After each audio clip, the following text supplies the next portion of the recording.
Ja cap al final, ja quan la guerra pràcticament estava perduda, l'àvia, atemorida pels bombardejos, va decidir que, com moltes famílies, ens aniríem a instal·lar a l'estació dels ferrocarrils de Sant Gervasi.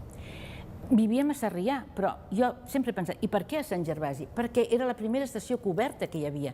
Les altres, Tres Torres, Sarrià, eren descobertes i no servien de refugi.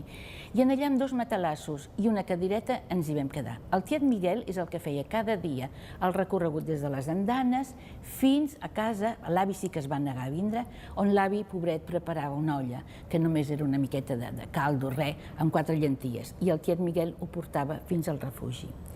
El tiet Miguel, als 80 anys, un dia em va dir que em volia confessar una cosa. I el tiet Miguel em va dir, jo he robat menjar a la família.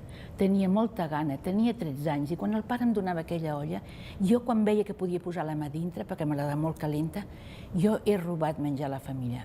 Pobre tiet, dic, després de tants anys encara no t'ho has perdonat.